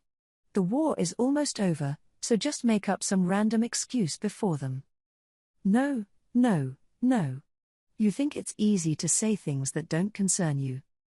It was fortunate to complain to me with an embarrassed expression that didn't work. But he can't underestimate my perfunctory powers.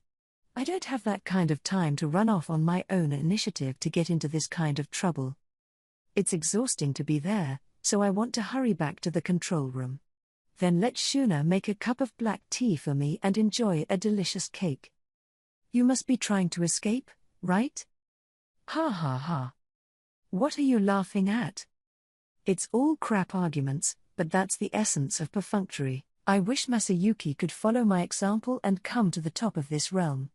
It is because I have this wish in my heart that I will not save Masayuki from death. If that's the only reason you're looking for me, then I'm going to go back first. Will the war really be over any time soon? I want to be able to finish today. We didn't do anything, it sounds so unreal. Since when did the war start? Also true. Don't let the general public notice, that's the way I should ideally fight. Right. That's it, just relax. A smile appeared on my face and I said this to make Masayuki accept it. That solves the problem. I'm gonna go back to the strawberry cake. Hey, give me a minute. It's because Mr. Masayuki is giving you the courtesy that we're silent and patient, but we're not giving up on beating you. You've forgotten about this and told us to do this and that. That's too much of a joke. Thought all the problems were solved, didn't expect a new one to emerge. It seemed that it was Masayuki who was following Thunderbolt's lead, and this time started to complain. Oh, shit. It's all a misunderstanding. I can't believe that I'm going to use you. I started to make excuses, but it's a lot to say. After all, I do use them, so the trick may not work. It is anxiously awaiting the arrival of reinforcements. Hey, Thunder. You're overstating it. Mr. Rimuru is now working for the people of the town, too. Masayuki stepped in to pacify him.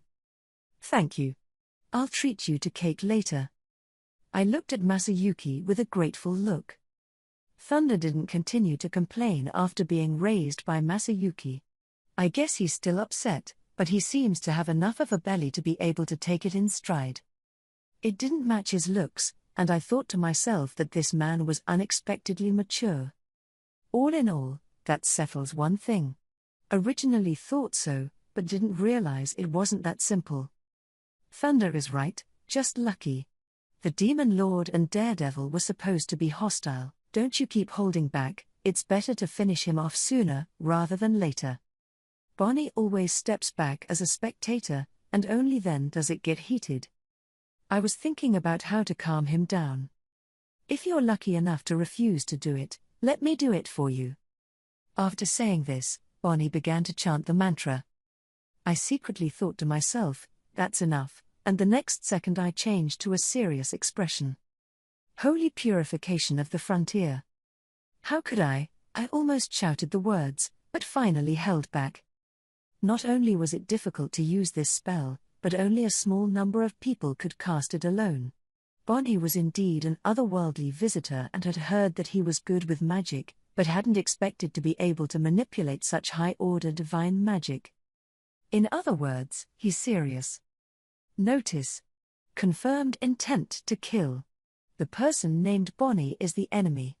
It was at this moment that it finally dawned on me.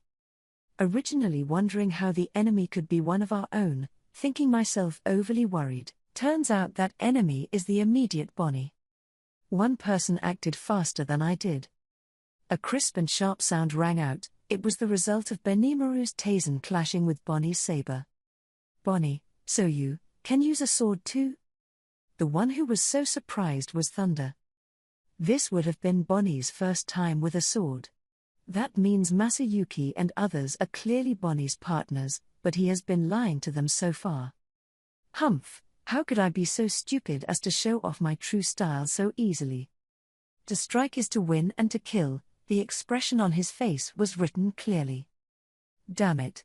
You bastard, not only did you lie to me, but to Masayuki-san as well. What deceitful talk, to make it sound so unpleasant. I only used him to get close to the Demon Lord. You say use? Exactly. It's fortunate that everything is convenient for me to do. Thanks to him, I was able to catch the perfect opportunity like this. And thank him. While Bonnie was sparring with Benimaru with a sword, he was conversing with Thunder with aplomb. I probably shouldn't have said that when I listened to that conversation and heard that attention was drawn past him, but she seemed to be hiding a rather high level of strength. Benimaru, I'm going to help you now. No, this person, let me handle it. Please, Lord Rimuru is in charge of policing the perimeter. I wanted to add in help, but Benimaru stopped me. I decided to trust Benimaru this time and further raise my guard around me. Even in this situation, Bonnie and Thunder continued their conversation. Are you kidding me? I can't believe I'm saying that Mr. Masayuki is doing something convenient for you. Right. Actually, you've noticed that. The man was no big deal. He was living off his bluff. When he heard that, the expression on Masayuki's face immediately became hard to look at. Oops, that's a poisonous thing to say, it's just a thought that comes to mind, at best, but it's a big problem for Masayuki. What Thunder said next was not what we expected, so what? Whether it's a bluff or some other bad move, Masayuki-san is good. Never fails to live up to our expectations. He really noticed. Discovering that Masayuki wasn't just a brat who could bluff, he did see Masayuki for what he was. This made me impressed with Thunderbolt. Masayuki also looked at Thunder with an incredulous look. Only to see Thunder appear such a reaction, Bonnie seemed very unpleasant. TSK, I've noticed you're sticking to him all day long and respecting that loser, don't laugh. He was unhappy to utter such flattering words. But I'm the one who should be upset. There's nothing wrong with bluffing. I'm bluffing my way through life, too. Mr. Rimuru. Isn't that what it is? I used to be nothing more than a working man, not living in a world with demon lords and heroes. I'm trying so hard, and I don't want to be laughed at by other people who don't know anything. Hearing me say that, Masayuki also nodded speechlessly. You. Even Thunder looked at me in confusion as he muttered something. I didn't think so, and the conversation went on. That's normal. One must always convince themselves that they are doing the right thing, or there is no way to be king. Taking advantage of the yelling, I walked over to Masayuki. Avoiding irritation to Bonnie, who was opposing Benimaru's sword strike, the action was slow. I've been working hard to create a world where everyone can live happily ever after, because everyone is trying their hardest to survive. It is fortunate that I am helping such a person. He's been a big help. I will never allow anyone to look at him like an idiot. I came to stand in front of Masayuki and let out the word to Bonnie. Hearing me say that, Thunder nodded deeply. Immediately afterwards, even Masayuki spoke up. Bonnie, were you going to use me from the beginning? The panicked look just now seemed like a hallucination, and he asked Bonnie righteously, I've just told you all that. Bonnie's side kept his distance from Benimaru and didn't fall off his guard, mouth so responsive. Benimaru also stepped in front of me and continued to stare at Bonnie. Affected by the holy purification boundary, Benimaru couldn't bring himself to exert his full strength. It was probably because of this that he didn't just attack in one go, but planned to observe the situation continuously. Is that what Yuki-san ordered you to do? What? Oh, I see. Oh, it wouldn't hurt to tell you, but it wouldn't do me any good. And just like that, Bonnie says something that feels very despicable. But he was, for better or worse, going to keep talking to us. Was it because the holy purification nexus was stable, and he was sure he had the upper hand? Answer: no. There is supposed to be some purpose, some information has been detected. There was another person in the team with the individual name Masayuki. Retrieving the man's intel revealed that the other person was not in the maze. There is also no record of going out. The other person is Master Raphael, the King of Wisdom, reported to me with appalling speed. Judging from the fact that the intelligence collation had not yet been completed, Master Raphael, the King of Wisdom, must have considered the situation to be very urgent. That being said, there was indeed another young girl in the company, named Ju. I heard that she and Bacchus were working together to placate the Overkillers. Confirmation completed. A massacre at the Institute on the 100th floor. Individuals named. Bacchus and several super creatures were killed. Urgent measures have been taken to protect their souls. This is going to be a big deal. Bacchus aside, every single one of those Overkillers is a monster.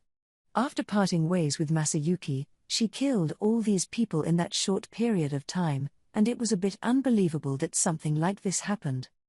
It would be very difficult to beat them if the Overkillers defended thoroughly. After all, they have superspeed regeneration, and they also have all kinds of special abilities.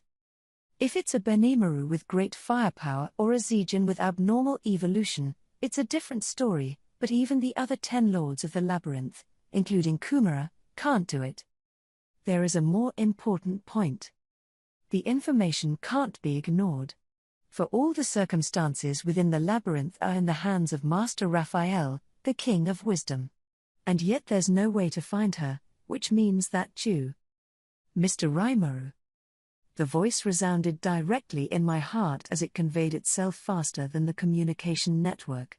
It was in this moment that thinking accelerated, made my physical time longer. Was it myself or Master Raphael, the King of Wisdom, who reacted? Whoever it was, it saved our lives. Go to hell. A black flash of light crossed over and drove straight into my chest. Someone, I'm afraid it was Ju, she's perfectly invisible just to kill me, but I threw away my face and reputation, and fell straight down and rolled on the spot, only to escape the blade that would surely kill me. Thanks to that warning. The voice came from the petite maiden, the masked Chloe. Although the name calling to me has changed back to its former name, there is no time to correct it now. That said, it's bad.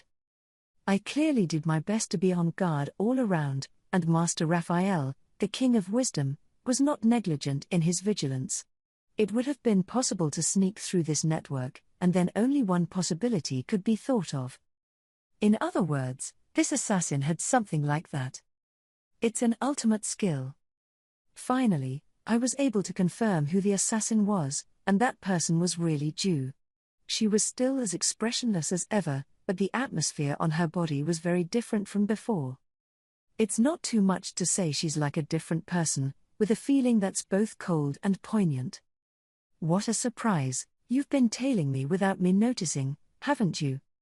The assassination plan against me clearly failed, but Ju didn't seem to panic at all. The black blade held in her hand was shifting from the pendant, and the blade was pointed at Chloe, and Ju said so to her blandly. You've been fighting people like that in high profile, so I can smell you. You're a little bit tough. You don't say that, and I'm not little. As soon as the words were said, Chloe immediately turned into the look of an adult. Next, she drew her moonlight rapier. That mythical level of light pointed towards Ju, and then suddenly stopped. The masked hero Chloe shows up. Geez, this is a great opportunity, but it's just right, and I didn't expect such a big mistake. You're out of your mind, Jew. After smacking his lips, Bonnie informed disgruntledly. Sorry. I didn't expect to be ambushed. I didn't count on it. Not at all unreasonable, Jew responded. These two know each other, and she's a skilled assassin sent here by someone who wants to take my life. It looks like they are on equal footing. That means Bonnie is also likely to have ultimate skills. He and Benimaru stared at each other. Jew, on the other hand, confronts Chloe with her sword. In order to protect Masayuki and Thunder, I stepped in front of them and decided to stand guard. There's nothing we can do about it now. Now that their true colors have been discovered and their battle plans have failed, there's no point in hiding their strength. I agree with you. The enemy should be wiped out quickly. After saying that, Wani and Ju held the pendant, which was the source of the weapon's power, with great strength. Reacting to the movement, the pendant emitted a strong glow. The light was familiar. I see. So you're the Imperial Knights of the Near Guard too? When I finished muttering, the armed finished Bonnie nodded with an unbearable face. You have indeed begun to fight against our men and horses, but don't think we're like the rest of the Near Guard Knights. As he said, I could feel the extraordinary strength in him. Let's end this conversation here. Hurry up and kill her. Ju also wore unique armor on her body. The styles are similar, but this set is black in color, with the sheen floating above, as if the stars were floating in the dark. That, I'm afraid, is legendary, and the performance looks very close to mythical. On that point, so does Bonnie. The color of the armor was gold, but the performance seemed to be on par with Ju's. The strength of the wearer will most likely be reflected in that armor. Ju, even you want to do this to me? Masayuki questioned Ju in a sad tone, but Ju looked this way with a cold gaze. That's for sure. It's all a mission, I'm just responsible for protecting you. She made it clear. Indicates that there is nothing further in the words. Since this is obvious, one can imagine just how injured Masayuki was. Personally, I'd love to comfort him, but this is not the time to do that kind of thing. Benimaru, be careful. This person is strong. I'm sure there are some ultimate skills hidden in his body. Ultimate skill? Is it the ultimate of a unique technology? You're supposed to be able to fight it with effort and perseverance, right? I don't think so. I honestly don't think you can win. Alas, it's more depressing than one might think to hear Lord Raimoru speak with such certainty. I was told so out of cool judgment, but Benimaru smiled patronizingly and bitterly. The look on his face was subdued. Maybe there was something he could have done.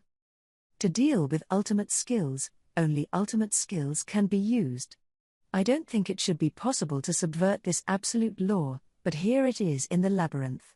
Even if there was any eventuality that it wouldn't die, I decided to leave this matter directly to Benimaru. And Chloe. She is truly the most courageous person in the name. Even without her ultimate skills, she can still beat the hell out of Veldora. But it's not actually Chloe, it's Chronoa who's out of control, but the fighting ability is still very good. Besides, she now has the ultimate skill, Jugoslavus, the King of Time, so I don't think she'll lose to Ju. If there's one thing that's troubling, it's her ability to control the power of Jugoslavus, the King of Time and Space. So just to be on the safe side, I decree to Master Raphael, the King of Wisdom. Understood. Now we'll start analyzing the skills the enemy has. Shouldn't that be a problem? In any case, I'm going to be in a tight position so that I can help out at any time and watch what happens after the battle. The first person to get started was Bonnie. He gripped the pendant and applied the force again. The next thing you know, the shape of that thing starts to change, and finally settles into the shape of a gun. So far it has not been revealed to you, but what I am good at is actually gunplay. I'll show it to you as a hand-me-down for your trip to the Yellow Springs. As Bonnie loftily released his words, He lowered his body and struck a cautious combat posture. Next, without chanting, the magic was unleashed and applied to the lance. The magic he unleashed belonged to the thunder attribute, which was the thunder strike great demonic rain. It was supposed to be a ranged attack, but all that energy was focused on the lance. It felt good, but the threat it posed didn't seem as great as expected. In order to confront him, Benimaru also inflicted black flame on his lovely blade Red Lotus. Immediately after, the red blade began to produce black flames, emitting a demonic glow. This side is also so powerful that it even makes one think that the command ability is just an additional skill. An aura that made one feel like he was as powerful as a ghost.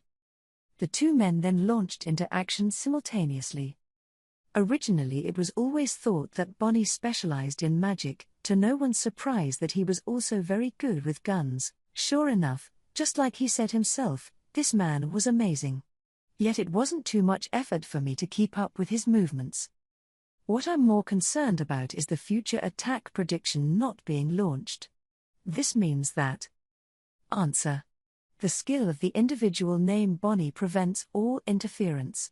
Is that really the case? The reason why the aura of Jew is lost is also because of some kind of obstruction. Presumably Bonnie and Jew possess a power that is immune to all interfering abilities.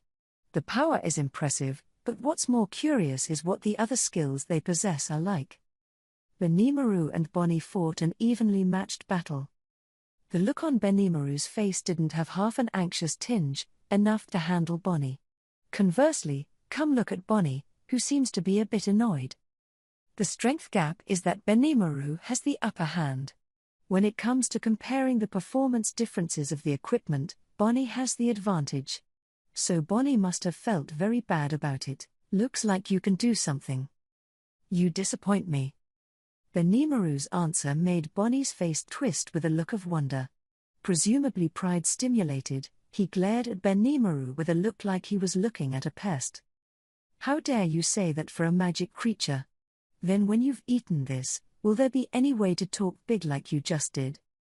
After shouting that, Bonnie spun his gun around on one side as he tried to escape from Benimaru's strike range. He was going to attack and defend on one side and pull away and hit a must-kill. But Benimaru wasn't going to let him do that. Seemingly completely seeing through Bonnie's actions, he leisurely approached the other. It can only be described as awesome. I knew Benimaru had been secretly cultivating, but I didn't expect him to grow so much. In my opinion, the strength of the Benimaru is still above Hakoru nowadays. Albert was also a very good swordsman, but it was definitely Benimaru who was superior. In addition to this, his control of black flame is also excellent. Instead of being led by the nose by that force, he used it as his own. It seems that the unique skill Generalissimo can completely control even his own strength. I honestly admire that. I once asked Benimaru if Zijin was stronger than him, but after looking at Benimaru nowadays, I wasn't sure who was stronger. Depending on the situation, the victory goddess would smile at both of them. Good, good. There is something to be said while it's happening. Fighting those strong men is simply suicidal. And Mr. Rimuru is stronger than them, right? Therefore, don't impose on others in the future. Understood, Mr. Masayuki. Right behind me, Thunder and Masayuki began this conversation. Those two probably couldn't see Benimaru and Bonnie, only the flashing paddles. But even so, they could still tell just how strong those people were. I personally wanted to keep those two men from being hit by stray bullets, should I say from shockwaves, always protecting them with the absolute defense of Uriel, the king of vows, but it's conservative and hard work. Due to the influence of ultimate skills, it is possible for Bonnie's attack to penetrate the absolute defense if one is not careful. It's not me that's working hard, it's Master Raphael, the king of wisdom. Those two in the back would just leave it alone for now. More so than them, it was time to pay attention to Benimaru's combat situation. That being said, Bonnie's juggernaut doesn't seem to be able to mount without pulling away. He was all annoyance from a moment ago, trying hard to distance himself from Benimaru. On the other hand, the Benimaru side is a very easygoing one. A face of indifference pressed Bonnie and began to make him gradually take some damage. At this rate, Benimaru will win sooner or later, but it looks like I'm overthinking it. In the face of Benimaru's fierce attack, Bonnie didn't stand still for a moment. Seizing this momentary breakthrough, Benimaru picked up the sword that was wrapped around the black flame and slashed it. It was a fatal blow, as it should have been, but instead Bonnie was smiling. "You're really no match for me." The look on his face lit up, as if it was all a sham to be pushed into a corner, and it sounded to him as if he'd seen it coming. No, it was all Bonnie's doing. Exactly what is going on is clear enough. An ultimate skill can only be fought with an ultimate skill. In the face of this absolute law, all of Benimaru's attacks are nullified. In contrast to the smug Bonnie, Benimaru showed a look of chagrin. Even if his unique skill was useless, his sword skill should still be able to do something, which was what he originally thought. Yet the reality is harsh. Benimaru's swords did hurt Bonnie, but Bonnie's armor all but kept those out of the way, not to the point of fatal injury. And Bonnie also immediately uses reparative magic to heal his own wounds. In that case, if Benimaru wanted to win, then he would have to rely on a must-kill blow to win.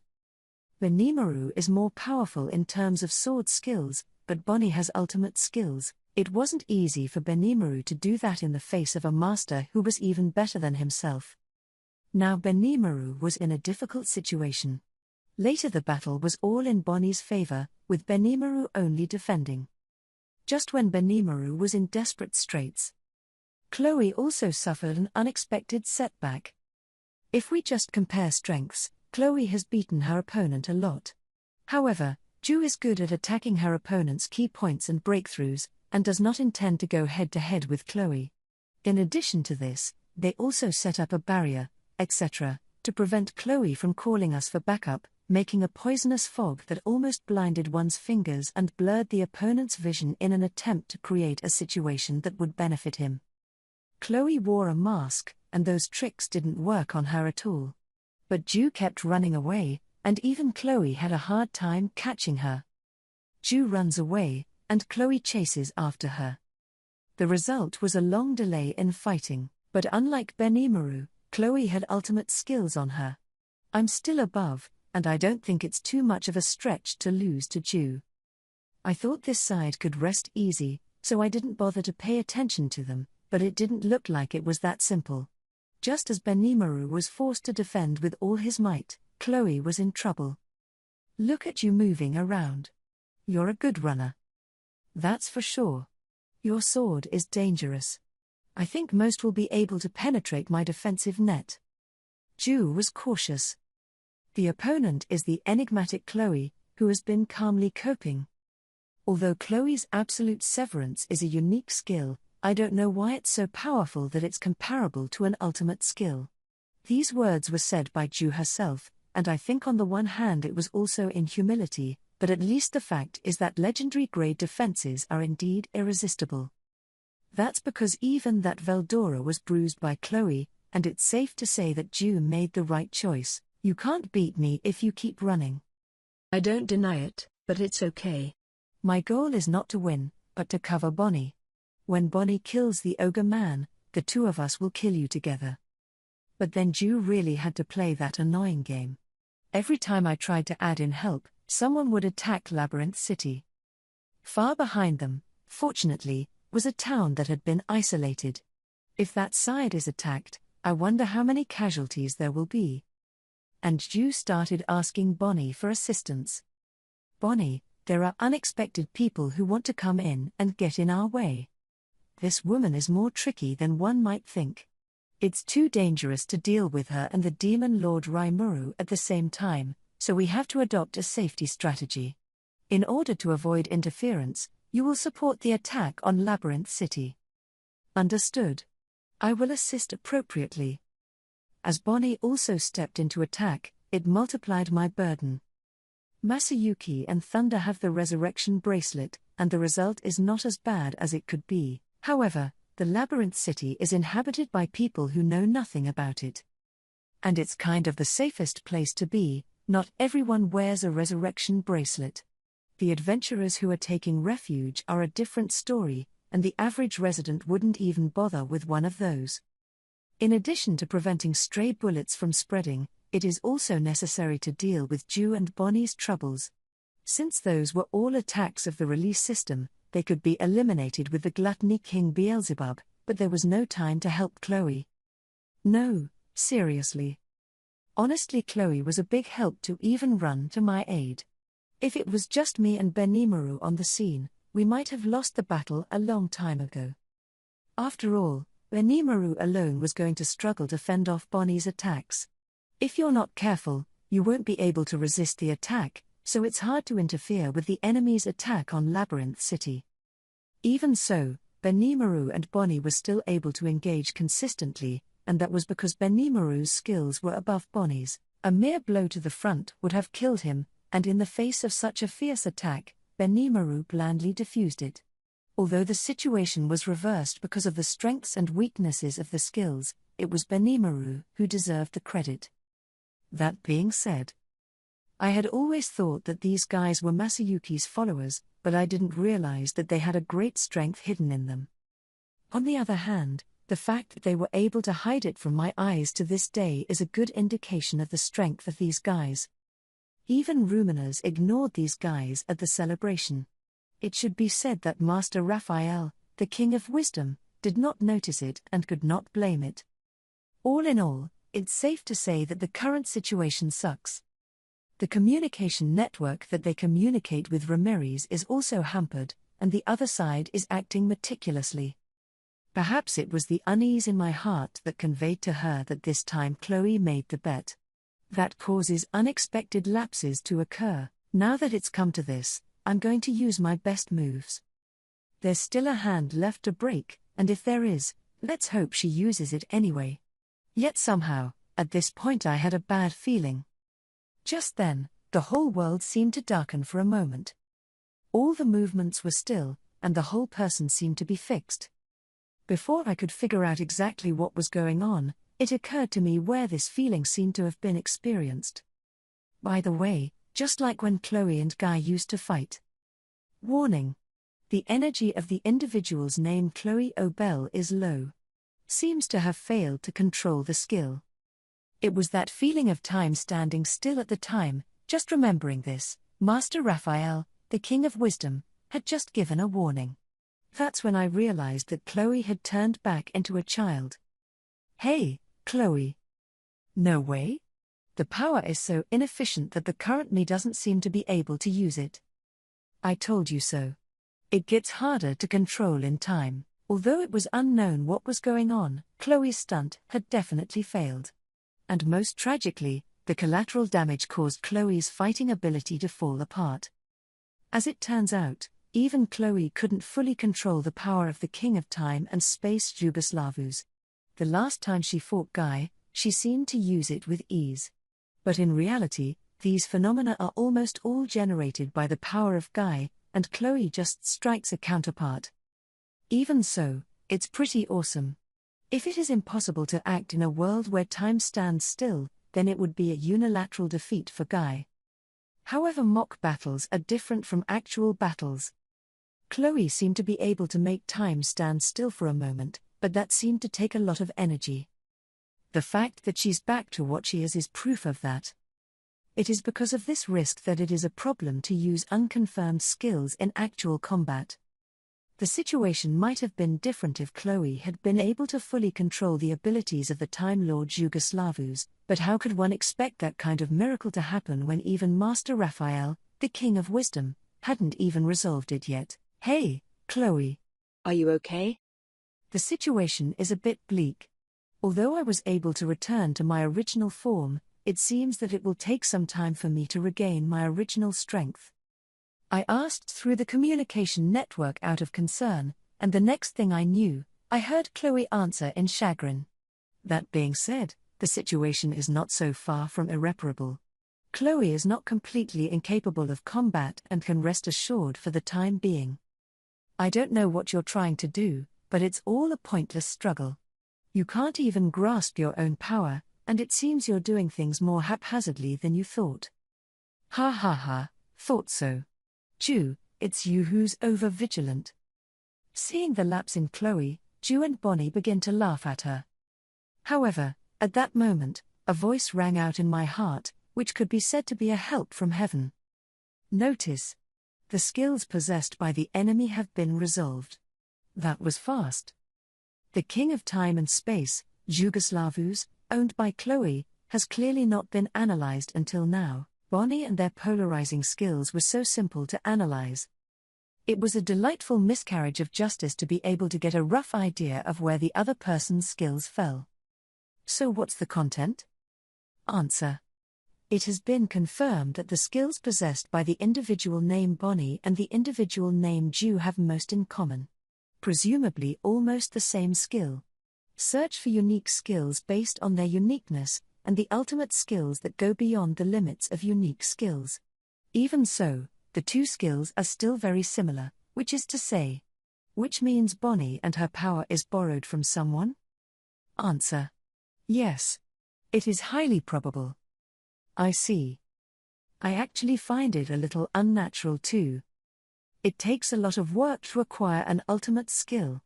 Even that Hinata could only acquire exclusive skills, and even the overkillers like Granbell and Ruminers had failed to acquire ultimate skills.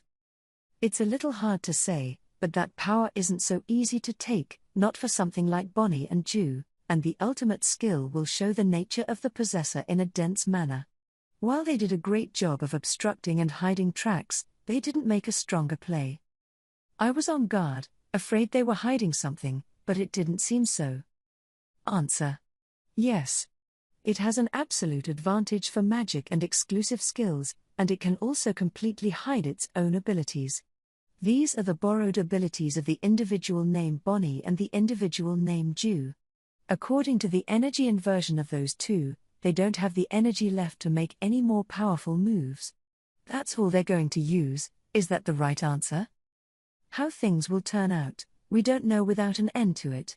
Seeing Bonnie and them laughing, I couldn't help but have that thought slowly come to my mind. Benimaru, Chloe. I know what the secret is behind their power. A tricky opponent, but not insurmountable. In order to defeat them, I have a proposition. Would you like to hear it? When I finished asking, the two nodded their heads without saying a word. Of course.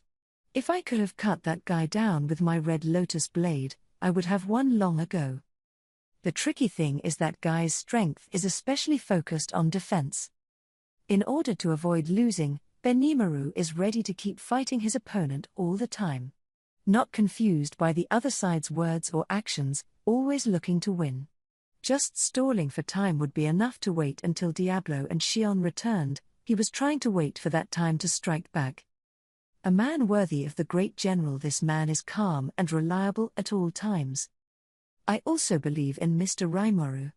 If I want to make up for a mistake, if you have a plan to win, you can say whatever it is. Chloe also trusted me. Unlike Benimaru, she would have won if she hadn't had a momentary rush. Using the absolute severance should cut through Ju's defensive net and make it impossible to lose one-on-one to the opponent. But the incident was a good lesson of sorts.